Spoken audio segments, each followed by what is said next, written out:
Pour les chercheurs, ces problèmes de sommeil sont liés au vieillissement de l'horloge biologique. On ignore pourquoi l'horloge biologique fonctionne moins bien chez les personnes âgées.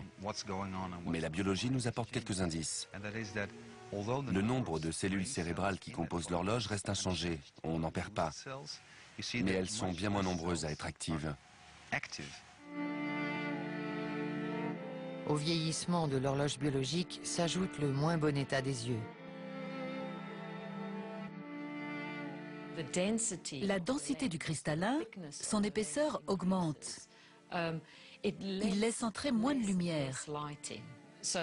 Moins il y a de lumière qui pénètre dans l'œil, moins il y a de signaux qui parviennent à l'horloge biologique. Et celle-ci n'est pas aussi bien synchronisée avec la lumière du jour que quand on était jeune. Hughes van Someren a étudié cette désynchronisation chez un groupe de personnes âgées présentant un sommeil perturbé, ceux qui souffrent de la maladie d'Alzheimer ou de démence.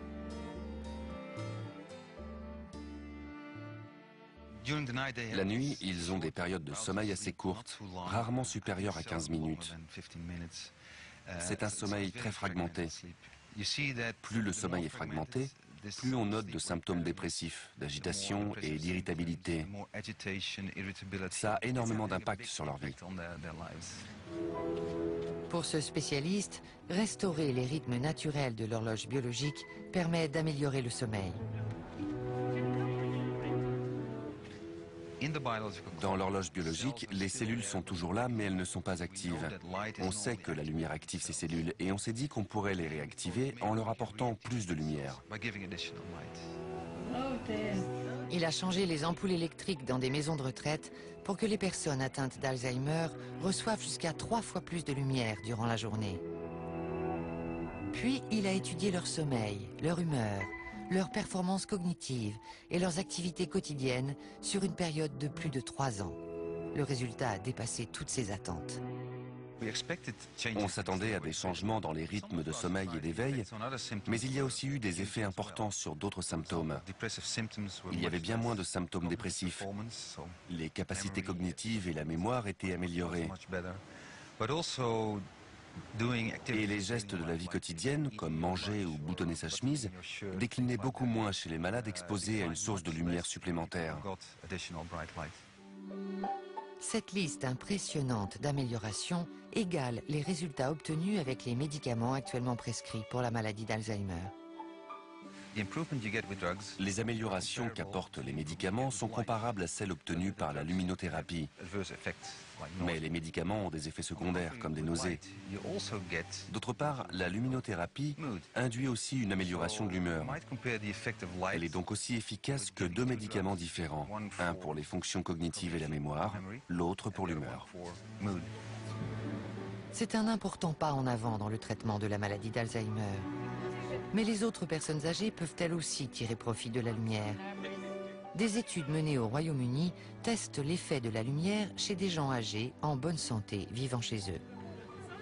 Les résultats sont très encourageants. Ça pourrait vraiment être un moyen d'améliorer le sommeil chez les gens âgés vivant chez eux, sans somnifères. À mesure qu'on commence à mieux comprendre la relation entre la lumière et nos rythmes internes, on augmente les possibilités d'améliorer notre qualité de vie simplement en exploitant le pouvoir naturel de l'horloge biologique.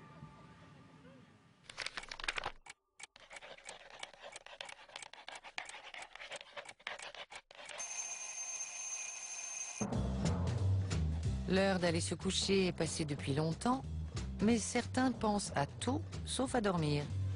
Et s'il y a un moment idéal pour faire l'amour? Je ne me prononcerai pas. Aucune idée. N'attendez pas qu'il soit minuit. Vous sauriez, certains sont moins inhibés après avoir bu. D'autres sont trop fatigués.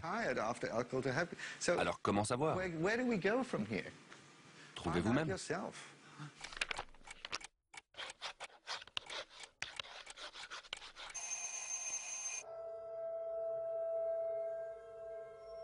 C'est le milieu de la nuit et notre horloge biologique atteint le point le plus bas dans son cycle de 24 heures. À mesure que la nuit avance, la température corporelle baisse, la tension diminue, la viscosité du sang augmente et l'organisme se prépare pour un état de repos. L'activité métabolique atteint un creux vers 4 heures du matin.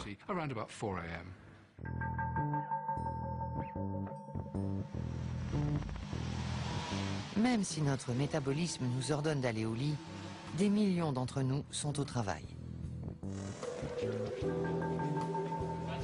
Des études menées un peu partout dans le monde ont montré que ce désaccord entre le mode de vie et la biologie met notre corps à rude épreuve. La vie moderne ignore l'horloge biologique et on a l'impression qu'on peut faire ce qu'on veut quand on veut. Mais c'est faux. Le problème, c'est que le corps ne s'adapte jamais complètement aux horaires de travail inhabituels, ce qui induit un perpétuel décalage. Le taux de cancer est plus élevé chez les travailleurs de nuit. Pareil pour les troubles mentaux, les maladies cardiovasculaires et toutes sortes d'autres pathologies. C'est un bon exemple de ce qui se passe quand l'organisme n'est plus en phase avec ses rythmes naturels, à ce moment-là de la journée. Qu'on travaille de nuit ou pas, ce creux dans le cycle de l'horloge biologique peut nous rendre particulièrement vulnérables. Chez les personnes âgées et les malades, c'est en pleine nuit, entre 2 et 4 heures du matin, quand le corps tourne au ralenti, que les gens ont tendance à rendre le dernier soupir. Mais ces heures-là ont aussi du bon.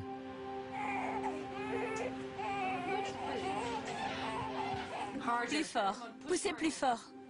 Vous pouvez y arriver, allez. Car c'est aussi à ce moment-là que le miracle de la vie s'accomplit le plus couramment. Encore? Et voilà. Il naît naturellement plus de bébés entre 3 et 5 heures du matin qu'à tout autre moment de la journée. À ce moment de la nuit, le corps est extrêmement détendu. La température est basse, la sensibilité à la douleur est moins grande. C'est un bon moment pour accoucher. Mais dès le premier cri, nos rythmes naturels sont déjà influencés par le monde moderne.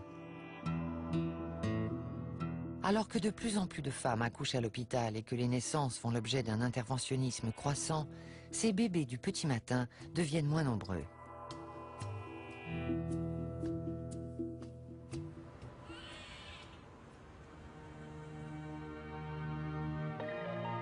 Les 24 heures touchent à leur fin. Votre horloge biologique a accompli un cycle complet. Notre emploi du temps idéal s'achève. La chronobiologie vous a montré comment obéir aux signaux que votre corps vous envoie à chaque heure de la journée. À vous de voir si vous voulez suivre son rythme. Ne pas tenir compte de l'horloge biologique est une erreur. C'est un mécanisme cérébral parfaitement orchestré qui active toutes sortes de systèmes différents. L'horloge biologique est un mécanisme extraordinaire qui contrôle ce que nous faisons et comment nous le faisons. Savoir comment elle fonctionne permet d'en tirer avantage. Lutter contre elle, c'est comme nager à contre-courant. Au contraire, il faut se laisser porter par son tempo.